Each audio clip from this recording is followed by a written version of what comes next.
Hello and welcome back to That Gym Couple podcast. Hosted by Cal and Lucy. In this week's episode, we're going to give you a bit of an update on what we've been getting up to this week. We've got a message from one of our listeners. And we're just going to give you a general update on how our running is going, a bit about our training, because we are getting very, very close to our half marathon now. So we hope you enjoy the episode. Let's jump into it.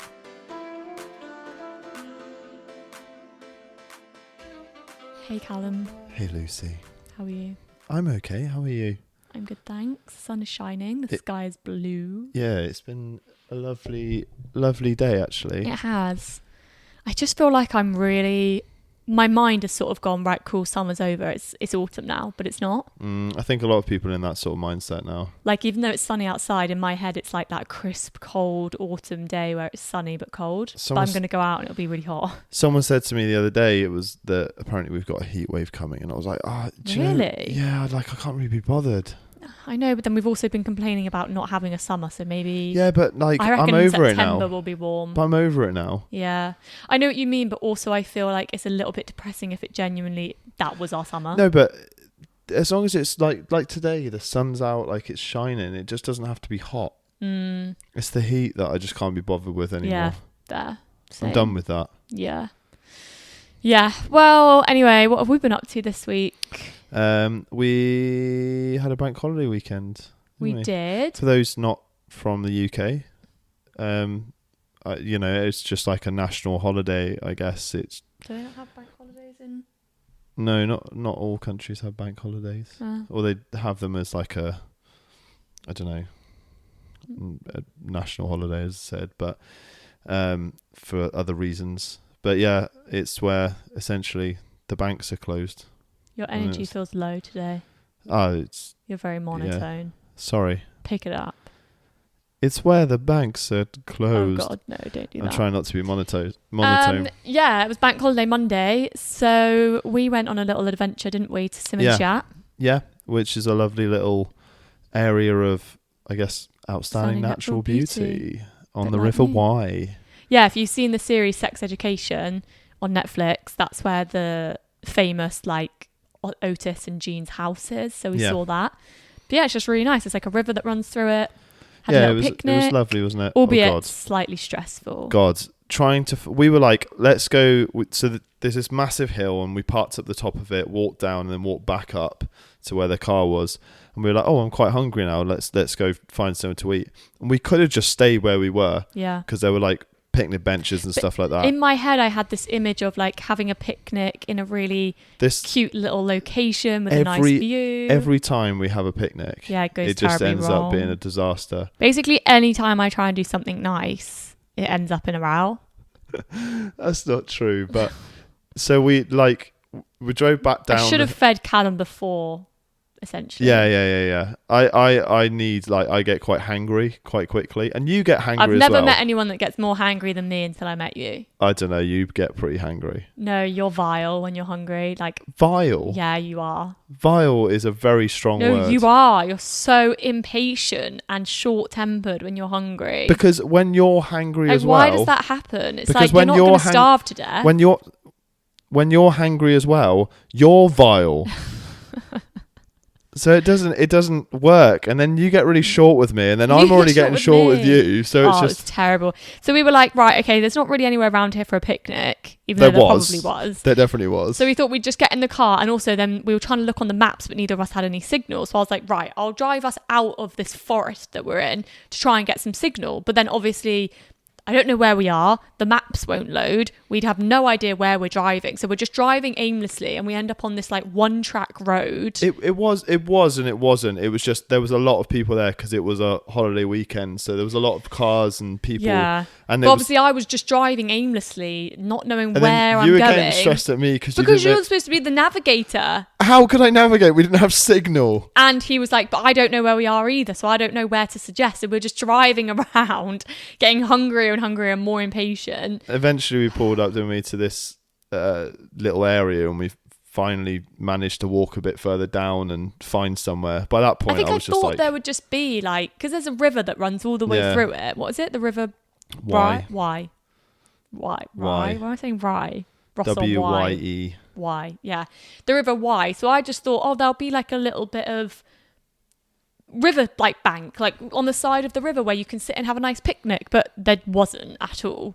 So we just ended up like perching on this rock like It was awkwardly. it was nice though. It was fine, but you know when you like envision something going one way and then Yeah. it's just like it's not Yeah. what you get. Yeah, it was stressful, but once we ate we were fine. And the lesson that we learned from that is that whenever we plan something, we really do actually need to have a plan. Yeah. We're not quite good at I think there's a on the mixture spot. of like, I'm not saying you need to lower your expectations, but if we're finding a plan, you need to set your expectations of what you want or plan and it to a T where that's I why found I find the place. somewhere that's perfect. Yeah, it's because we don't really do like day dates that often. So I No. just thought, oh, I'll make it really special, pack a little picnic. And yeah, it was just disastrous, really. It was really nice, but Yeah. that's just, we're too similar. Yeah, we're not planners. We're ideas people. We come up with these great ideas and then we don't actually have the Yeah, I just need to plan a bit better. planning. Yeah, well, anyway, yeah, that was Monday. And It's then I just been had a normal week. Normal week, yeah. Yeah, we've been a little bit like in a rut, I would say. I don't want to make this a like depressing episode, but we've definitely been in a bit of a rut. I don't know why. I think both of our works, this is a quiet It's time. quiet, yeah. It's quiet in the fitness industry in August. And I really like to be busy. I love to have like a purpose and to be all over the place. And when it's quiet, and I work alone. So when it's quiet, it feels even more isolating. Yeah. And then your work's quiet. So we're just a bit like... Just sort of getting through the day. And then we get home and we're like, it's just... Not much to do, is Not there? much to do.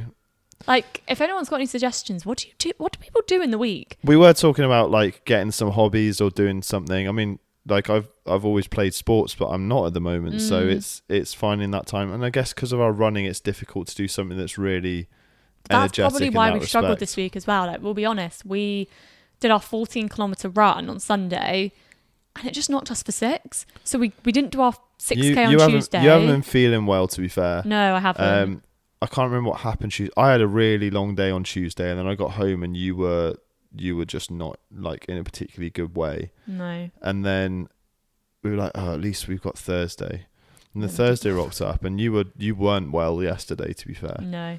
And I got home, and I was like, oh, like everything's hurting.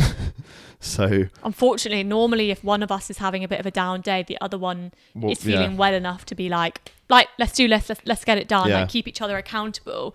But this week we've both just had like no energy. We've been feeling really not great. So when one of us has been like, I just don't think I can run, I'm like, yeah, me neither. Yeah, we just don't. But we've got a track session today, so yeah, I'm make excited. up for it's it. going to be good. Be something different. Yeah. But yeah, if anyone has any ideas of like hobbies or activities we could go and do that. The thing is, everyone always says to me like, oh, why don't you join like a netball club or something? But I'm just like, no. It's hard. I go to the gym. I run 3 days a week. The last thing I want is another activity. It's too much. But and I quite like solo sports. You did Pilates a few weeks ago, didn't you? You enjoyed that. Bloody hard. Yeah, of course. I think I need something a bit more relaxing. But the like more yoga, you go, maybe try yoga. Because like Pilates, it was like a workout in itself. Yeah. It was good though. But maybe you should go and do that again. But then it's being able to book onto the ones in the evening, which a lot of people are booking Yeah, onto. of course. Like I could go in the day, but the whole point is that I've got something to do in the evening. Yeah.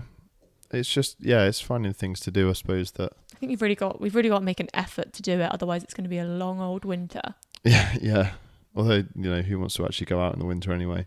And it's hard as well because the only other real thing to do is like, oh, let's go for dinner or let's, I don't know, go and do something. But that's spending money. That's eating off plan. Like it's difficult. I want to go like pottery making. Like, when you like sit at the thing and you actually make the pottery. I really want to do that just for fun.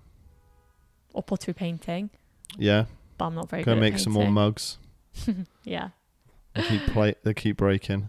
Yeah. Well, anyway, that's pretty much our week. Sorry, we're a little bit boring, aren't we? But that is the reality of life at the moment, to be honest. Yeah, I think there's not like we haven't got a lot on this weekend even, and I think we needed that because we have had a busy summer, really. Yeah, there's been a lot of weekends away and traveling and doing this and that. And I think because as well, last year like we would just started dating, so there was loads of exciting things going on, like meeting each other's families. Then my sister got engaged, and it's like then suddenly it was all about that. So we had a really full on like 8-9 months. So I think now just feels really quiet compared to that. Yeah. Absolutely. But it will pick up again. And we're on the countdown to Lake Como now as well. Yeah, there's a lot to look forward to. My birthday as well before that. Yeah, your birthday's like 2 weeks tomorrow. Yeah, 2 weeks tomorrow. Yeah, it is. Exciting. Yeah. Anyway, do you want to dive into a listener's message? Yeah, let's jump straight into a listener's message. Okay. Do we have a listener's Thank message you for jingle? sending this in. No, I haven't got a jingle yet. I'd love to get like a little sponsor and like this is the section that I put it in. But hey, we're not at that point yet. But, you know, if anyone listening thinks we could sponsor an episode, you know, if you've got some products to showcase or you want us to try and talk about, absolutely. Yeah. More than happy to discuss those sort of things. Yes, as you said, thanks so much for sending in your message. So it's kind of a message, but basically this person said, "Hi guys, maybe you could make a whole episode about nutrition. Callum mentioned something about eating around workouts. Can you say more about this? For example, does it matter if you eat carbs or protein for breakfast or before/after a workout? And what to eat before going to the gym or for a run? Thanks, have a nice week." Now, when we read this, we did think, oh yeah, of course, we can do a whole episode on this. And then we sort of thought, we've probably covered it quite a bit. And ultimately, it's not going to take a whole episode to really answer this. No. So we thought we would just maybe do it as a question. So if you're listening, hopefully we can answer this for you. Yeah. So let's start with the first bit. Eating around workouts. Can you say more about this? So the idea of eating around workouts is to fuel your sessions. So whether it's a run, a bike ride, a gym session, or like you would for most team sports and things like that, you'd want to make sure that you are energized enough for that session that you've got coming up. So like you're not going to go on a 14k run fasted. No. And if you do, then just expect the results from what you get from it will be much less than what you would have been. You need to remember that like food is fuel. Yeah. So it's important to get some nutrition in before you train, for instance, because you'll have that energy, that fuel to, you know, push yourself a little bit harder and essentially match or supersede what you did the previous week or previous session. As a rule of thumb, they typically say 20 grams of carbs roughly is a good way to go, just for a sort of light pre-workout snack. So that could be something like a banana or a Squares bar. Like they're pretty popular. Obviously everything comes with calories and fats and proteins, so it's worth paying attention to those sort of things. But like you would see for a lot of people who do endurance sports, they would take carbohydrate supplements. So whether that's electrolytes or energy gels, which essentially the same sort of thing, they might have them during or after a run or before a run, and the idea with that is to fuel that session. So you're getting a direct hit of carbs, mostly carbs, pretty much nothing else, and yeah, it gives you that energy to be able to continue. If it's a long endurance event, some people might end up taking, so this is where the gels and stuff, it's more of an intra workout, and you can have carbohydrates as an intra workout during your training. A lot of people will drink them in the in a shaker bottle or something in the gym, and like a really good one, for instance, coconut water. Like it's a really good source of carbohydrates. So if you're looking for an easy intra but workout, just on that one, sorry to interrupt, that's, you got to think about how much energy you're going to be using during the session. So like, for example, in our runs, we've only now started to introduce carbohydrate gels. Well, this is what I was going to get onto. So where you've got like these longer sessions, like I wouldn't, if I was going to just do like a 10K, I probably wouldn't bother with an energy gel to have, or like carb sources to have during my sessions. Because what you've had before will keep me going. I think they say it's roughly between 45 minutes to an hour every 45 minutes to an hour, you should fuel yourself if you're doing an endurance sport. Yeah. And that completely depends on you as a person. I sweat a lot. Lucy doesn't sweat much at all. So I am losing a lot of fluids quite rapidly. So I need to keep them tipped up and keep my electrolytes topped up. Whereas Lucy doesn't need to as much. But she might feel other benefits from taking the carbohydrates. It might just fuel her body a little bit more. So fluid loss is big in terms of endurance sports and endurance events. In a gym session, probably don't need to. If you've got maybe a really heavy leg day, it might be worth thinking about some intra workout, so something to consume while you're training. You often see that meme of powerlifters sat there with a bag of sweets and with a deck chair sat next to their equipment, because the idea is they need to keep that energy going. Yeah, so to fuel it. What they're doing there, and also intra and after, just on that note, is basically replenishing their glycogen stores. So when you train, when you do any form of exercise, you're basically depleting your glycogen stores. So when you eat carbohydrates during, or typically kind of afterwards, you're replenishing those stores, which can basically help to rebuild your muscles. It can help with recovery. I've had when I've worked with coaches before, they've literally programmed me a handful of sweets to have after a session. Yeah, because it's quick carbs to get in, and as said, replenishes those glycogen stores and helps with recovery. And in terms of post-workout nutrition, absolutely, carbohydrates are a great source again, probably roughly around 20 grams of carbs. People often include protein as well, because they think there's a lot of research that says one thing, there's a lot of research that says another, but supposedly there's a protein synthesis window. I don't necessarily believe there is, but some research says there is, some research says there isn't. I think more recent research is saying that there isn't necessarily a protein synthesis as long as you get it in. Yeah. But that's why some people will have it sort of after workout, so a post-workout protein shake, which often has carbs and protein in it. Really good way of getting both in. And I think especially if you are any type of trainer, if you've got your goals are weight loss or building muscle, I think either way, having that protein after your session, because it's a very satiating macronutrient, I think it's a really good way of staying fuller until your next meal. Because I don't know about you, but after I've trained, sometimes I'm you're more hungry. I'm so hungry. I could eat so much. But this also, I guess, depends on when you train. There'll be people that wake up at 5 a.m. and go to the gym. See, that I completely that's difficult. I completely understand from a time-based scenario. So let's say you've got work quite early, you want to get in, or maybe you've got kids and that's the earliest time you can get up in the morning, you can go straight to the gym and train before the kids are properly up, before you got to get home, getting ready for school and take them off school, and then before you go to work, whatever the situation is. But you've got to consider, when was the last time you ate? Probably your 10 hours ago, maybe more possibly than that. even more. Depends on the time that you have your last meal. You might have had dinner and not eaten anything after that. So it could be 12 hours since you last ate, and your body's going to need that fuel. So your sessions are never going to be that great.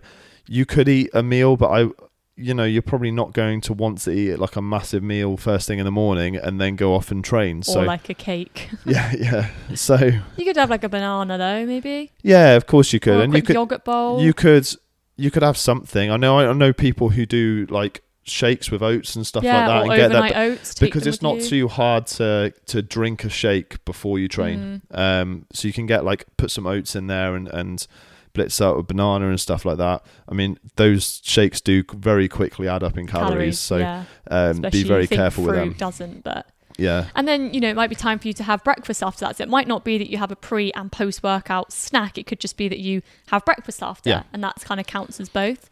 But then again, same goes for if you are someone who trains at 6 p.m. after work, you might get home and just have dinner, but make sure that dinner is high in protein because you probably will be more hungry. And obviously it's going to help again with recovery and rebuilding the muscles. I think it's just a case, depending on what your goals are, there's multiple ways you can go about it. If you don't have, say, a meal plan, you've got sort of a macro plan instead, and you've been given your daily calories, protein, carbs and fat goals, sometimes more if people want to get a little bit more in depth. But I think it's a way, like, look at your calories as a whole and break them down over the day. If you're someone who wakes up in the morning and you are typically very hungry when you wake up, have like a relatively higher, meal, like higher calorie meal in the morning, and then lunchtime can be a little bit lighter. You can have a pre-workout snack, roughly 20 grams of carbs, say anywhere between 100 and 200 calories, and then you've got your evening. You go to gym, have your dinner after you trained, and then you've got probably a little bit left over for like an evening snack if you wanted to have something just before.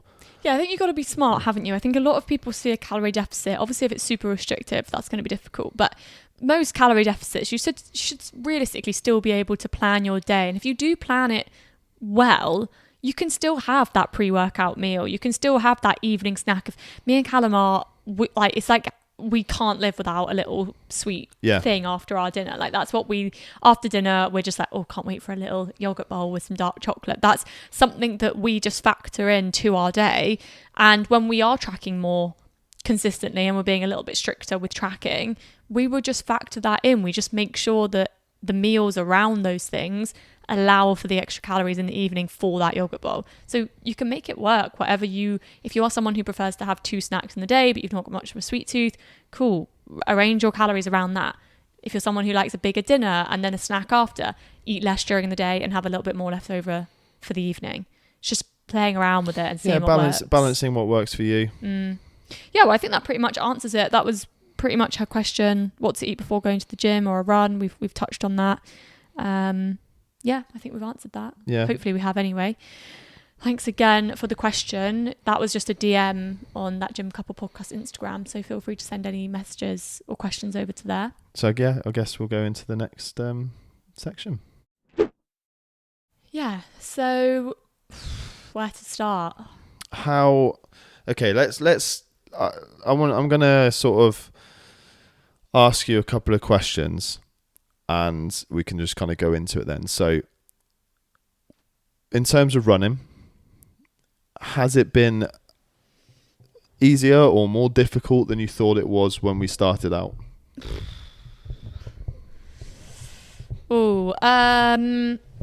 Depends on... I don't know. I think I'm just exhausted. I don't think I was expecting that. I've never run more than a 10K. I think I've done like one 10K in my life. We're now running 14K, 15K this weekend. Oh my God, like it absolutely knackers me out. I think that's what I wasn't expecting. I love that we've seen such clear progress in our running. Like to be able to run 14K is amazing to me. I never thought I'd be able to do that. But oh my God, like the hunger I get after those long runs, the fatigue, and then having to be ready again to run again on a Tuesday and then again on a Thursday, then do my gym sessions in between that. Dead. I am dead, honestly. I said to you the other day, didn't I? I don't actually know if I will continue running after the half marathon. It's not, news to you guys who have been listening that running is not our comfort zone. We're not doing it because we adore running. We're doing it because we're raising money for cancer research and we're doing a half marathon. I just don't think I love it enough to carry on after this half marathon. It's so hard. Yes, it's got easier, but it's really hard. Yeah. Do you agree? Yeah, I agree. I think They're the long ones. They're just But do you horrible. Do you think it's harder or easier than you thought it was before you? I can't answer that with a definitive yes or no, harder or easier, because it's in some senses it's easier because we've been following a plan, and I think when we first started there was no way I could even conceive being able to run more than 10k, and the fact that we are, I guess actually that's been easier in that sense. That It's only been, what, 10 weeks? God knows. I think we started on a 5K, didn't we? Yeah. First week, and we're up to 15. 15 this week. Yeah. This week. Yeah. So it's been easier in the sense that, you know, as with anything, if you put the time in, if you put the effort in, if you are consistent, you see progress. And I've surprised myself with what I can do, that I can actually run. Like anyone can run if you actually just, as I say, put the time into it. But I think it's been harder in the sense of how fatiguing I have found it. And I think I was naive to think that I could just continue with my workouts as they always have been and run 3 times a week. Yeah. That's been really hard. Yeah. I think that's been the hardest part of it all for yeah, me. absolutely. That was going to be my next question. What has been the hardest part? Yeah. I'd hands down agree. I think balancing running and training has been really difficult, and there's no right or wrong. What you do for 4 weeks might work for you, and then suddenly it's like, I just can't do this anymore. So then you've got to change everything, but you change everything too much, and then you can't get used to it, and then it fatigues you in other ways. So I think it's handling it, and I think the hardest thing for me has been changing my focus away from the gym. Yeah, me too. And not feeling guilty if I don't train, or not feeling guilty for not doing 5 sessions a week, you know, for doing 4 or 3 and being like, do you know what, that's okay, like I can manage that. And yeah, it's that telling yourself that it's okay, and you don't have to. If I think what we've struggled with is where we've done double sessions as well. So where we train and run on the same day. Which we're doing today. We like today though, we're running first. Yeah. And this is what I'd say, if you were just coming into the gym and you were doing your cardio session before you, or on the same day that you train. So you go to the gym and you've got Stairmaster program for cardio, and you've got like an upper body day or something. What's your focus? Because if your focus is your training, fantastic, then go do your training first. If your focus is cardio and you're really working on that weight loss. But then in that sense, the Stairmaster isn't as exhausting as going for a run. So No, but of course. But I'm just saying, like, program that first. Do that thing first. The thing that is most important, where you're going to use that energy up first. And for us at the moment, our goal is that running. And the risk with us at the moment is that we do our training session or we do our run, and then we get home and we're like, I've not got anything left to give. Yeah. So...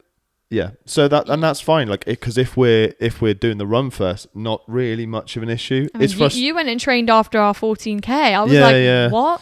I mean, but I did that because I was like, I've still got energy. If I'd have gone to the gym and run, if I'd have gone to the gym in the morning and trained first, and then I'd have been like, I don't want to do a 14K run. And I would have really, really hated it, and it would have really, really struggled, because I would have pushed myself harder than I probably could have done in the training session. Whereas like today, ideal, we're running before we go and train. So whatever energy we got left, if you want to use it all, fantastic. If you just want to do like an easier, lighter session. And that's been a big thing for me, is accepting that. I think if I'm honest, I think I've only really accepted it in this past week, that it's okay to just lift lighter. Yeah. Really focus on what I've been really focusing on is my form, is like the eccentric movement, or like pausing at certain points to still make it hard for myself, because they are forms of progressive overload. No, I'm not adding weight to the bar every week, because I genuinely can't. Like, I have no energy for it, especially in my lower body. Like, it gets so fatigued so quickly in my weight training sessions. So just accepting that you're not going to be the strongest version of yourself right this minute, but I'm still there and doing something, and a lower weight, higher reps is still training. Yeah, absolutely. And that's fine. Yeah. But I found that so hard to accept, that I wasn't progressing every week. I felt like I was like, what's the point? If I can't add weight to the bar, if I can't see my gym sessions getting better, what is the point? But actually what I've realized is, but the running is the focus right now. So running is getting better every single week. The gym sessions are just running alongside. They're just ticking by. And that's just the focus right now. And after the half marathon, like I would like to say that I'd like to continue running in some capacity, whether it's like once a week. I'm okay with that. Like I won't really give it much thought right now. see how I feel afterwards about it and what the weather's like. Because without the pressure, we might love it, or we might not have any accountability. And I think that when that focus switches, of course, then gym's going to be the main focus again. Yeah. I don't think I'm gonna, I'm not gonna catch a bug from this half marathon and go, I really want to do another one. I'm going to do another one. I'm going to do another one. No. Like that's not where I'm about. It's a challenge, and I'm glad we're doing it. A lot of people run these days, and I see so many posts about people doing like half marathons, and it's unsurprisingly, because it's such a easy sport to get into. You don't really need much for it. Pair of running shoes, you're good to go. Yep. Probably some clothes. Yeah. Don't run naked. But so many people have done half marathons and marathons. Like the amount of people I chat to, and they're like, "Oh yeah, I did do one of them, a couple of years ago." And they're not even runners. You're just and I'm like, right. "Do you run now?" And they're like, "No, I hate it." It's a good challenge to set yourself, because actually it's not that easy. Of course, yeah. Easy to get started, but not easy to. We're not supposed to run that far. No. Of course we're not. No, we're not built for it. Yeah. Well, you're definitely not. Apparently, I've got a runner's physique, according to your uncle. Yeah, I think you have got a runner's physique. You're very you're slight. Slight. Slight. What does that mean? Like you've got a petite. You've got a smaller frame. Yeah, exactly. You're not particularly bulky in like you're not really you're not really broad and stuff like that. Whereas, when it's really windy like it has been and we've been running, and I'm like, I just stand behind you. I'm like, Lucy just disappeared from next to me and she's behind me just having an easy time of it. I'm running like a parachute on my back. Yeah. Yeah. Yeah. What was I going to say? That's what I was going to say. I think something also that came to mind is just I have a client who she's really into her running as well, and she listens to this podcast actually, so she might be listening. She'll probably know who she is. But we had to have a bit of a chat this week about her doing too much, because she's doing like park run, 2 10Ks, and then she just randomly did a 13K on the weekend. I was like, geez, I'm struggling to do 1 6K, a threshold, and a long run. That's how we schedule ours. Yeah. And she's doing 3 to 4 long runs a week on top of training sessions. And I just said, look, you got to be really careful you don't burn out, because you're putting a lot of stress on your body. She's also in a calorie deficit. We're trying to lose body fat. I see that going one way and one way only, and it's not good. So we had to just have that chat about tapering things back a bit and being a little bit more structured with the runs and not overdoing it, essentially. Yeah, of course. And she did come back and say, you're so right. I always do too much. I never know when to stop. And sometimes I just need to be told that actually it's okay. You don't have to do that much. Yeah, I think what they call time on feet for running, and the same with the gym. It's just consistency and little and often. I think is the best sort of way to go about it. You don't need to kill yourself off and do 3 long runs a week. One long run a week's fine. Yeah, and she's got a race coming up, but I think it's just a half marathon. So just a half marathon. No, I don't mean it like that. It's hard work, but you don't need to do that level of training to train for a half marathon. I'm no expert, but depends how much time you've given yourself. But yeah, I guess I just think you got to be really careful that you don't overdo it and then injure yourself. Yeah, of course. Imagine if you do all the training and then you get injured a week before because you've been overdoing it. I think people really forget the importance of rest days. Yeah. Oh, they're so important. So sleep, it's where your body gets to repair and look after itself. So yeah, I always find as well, the more I'm training, the harder I'm training, the more interrupted my sleep is. So the more fatigued I am, I feel that I don't get as much sleep as I should, or it's not as deep as it could be. So there's finding a balance between the two for me per se.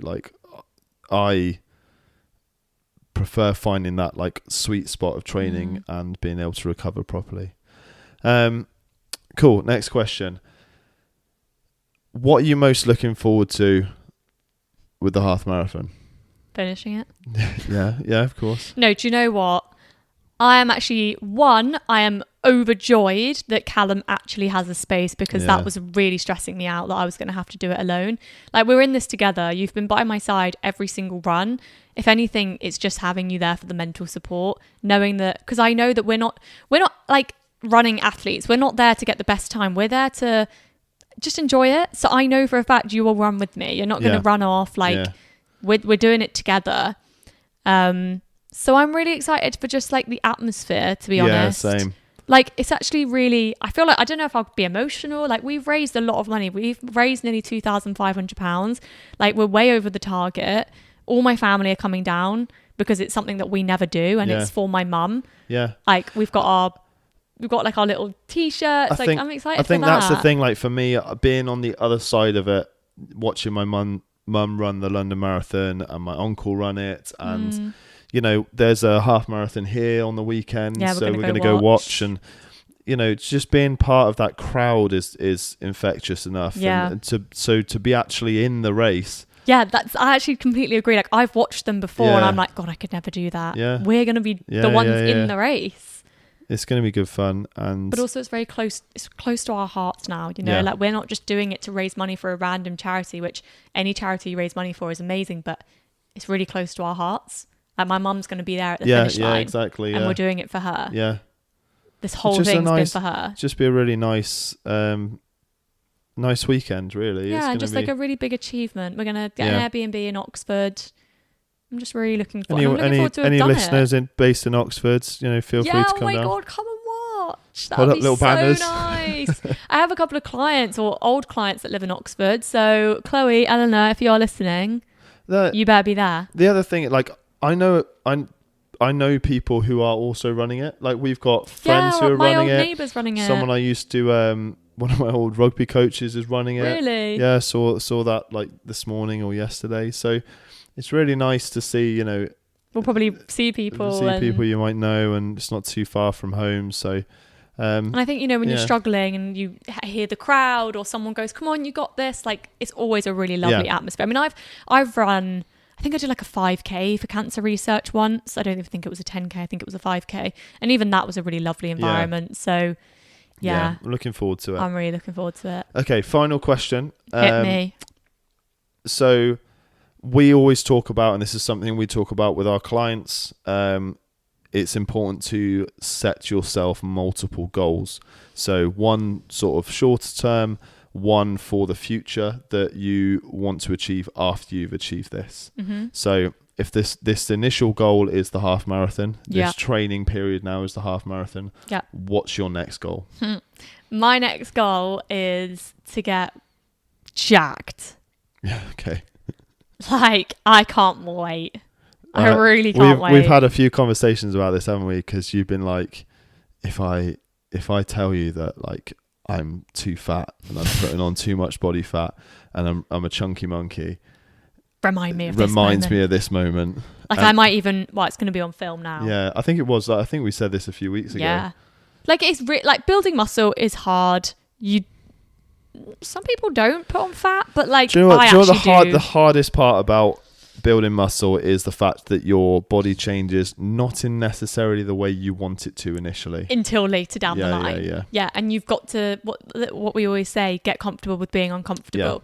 Like, there's been times where I've bulked and nothing fits me. Like, I literally trying to get my jeans on and they won't go over my bum. But guess what? That's amazing news, because that means your bum's grown. But also means, and typically I tend to bloat a lot, and I hold a lot of water in my stomach. So then I feel really self-conscious, because I'm like, oh my gosh, I'm putting on loads of body fat. Yeah.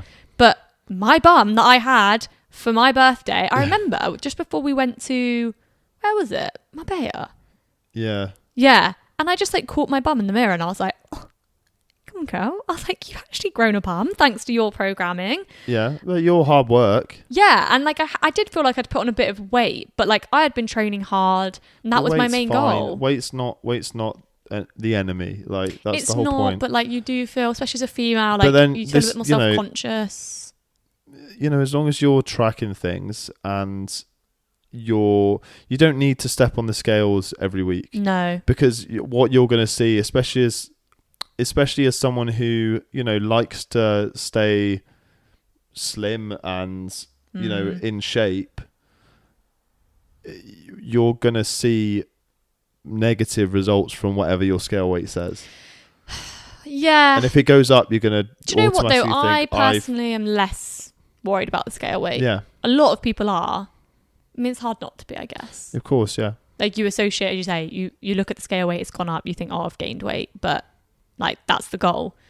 If you want to build muscle, you are going to gain a bit of weight, whether it be in muscle or a little bit of body fat alongside that. But I think one of my goals over the winter is to build like a significant amount of muscle. I really, really want to properly commit myself to it. Because if I'm being completely honest, I feel, as much as I might be self-conscious when I'm bulking, I feel much more confident when I've got a bit to me than right now. Like right now, I feel like a bit like a stick. Like I feel like I've lost my bum, and I just personally prefer my body to be a little bit more full. Yeah, I get that. And be muscular. So I really want to commit myself a good like 6 to 8 months. And also just do it a little bit more cleanly. Like not overthink it, but sometimes you can really fall into the bad habits of like, oh, I've got 600 calories left for dinner, let's get a pizza. And then that becomes... Where are you getting your pizzas for 600 calories? Yeah, okay, maybe more than that. Maybe you've got like 1,000 calories left. Yeah. And it's really hard to get 1,000 calories eating chicken and rice. Yeah. So then you start ordering a pizza, or maybe you put some chips in with it, and you start eating more processed foods, and suddenly actually it doesn't feel like a lean bulk anymore. It's like, okay, I'm getting a little bit fluffy now. And then once you do it once or twice, that just kind of opens the floodgates a little bit for most people. Yeah, I completely understand. It's a bit more of like a dirty bulk. So I want to do it a bit more cleanly. I want to keep in a couple of cardio sessions just for like general cardiovascular fitness. But really, really focus on adding size. Yeah. Mainly to my lower body.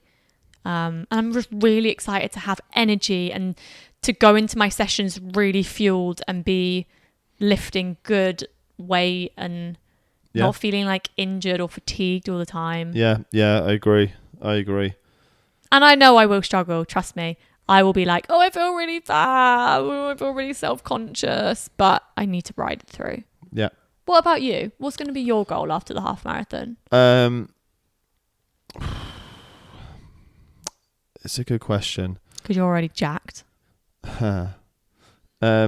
To be honest, like as I said, I'd like to be able to keep running a little bit, even if it's once a week. Maybe I'll join a run club.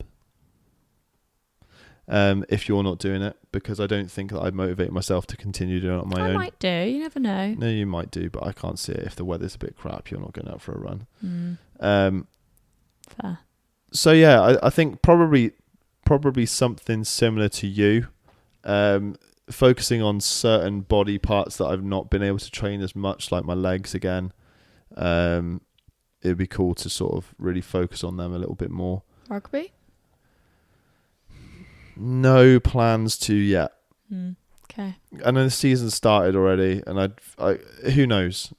Like maybe November time, I might be interested in getting involved. Have you ever thought of doing any little like rugby coaching again for little kids? I guess it'd be hard to do alongside your full-time job. Do you know my problem with that was I really enjoyed it for the time that I was doing it, but when they're little kids, like it's very difficult to, because like you're just teaching kind of motor skills. You know, how to catch, throwing catch, and sometimes how to run and hold on to something at the same time.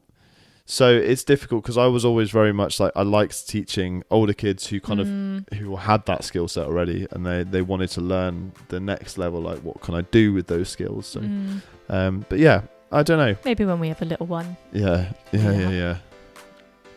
Anyway, on that note, yeah, it's a good place to end, I think. Yeah, definitely. Thanks for tuning in. Thank you. We'll hit you up next week with another podcast for your ears. Please send us some messages, stories, any topics you'd really like us to cover. We started this to help people, so if we can help, let us know. But yeah, we really appreciate you listening. Absolutely. See you next week. Ciao.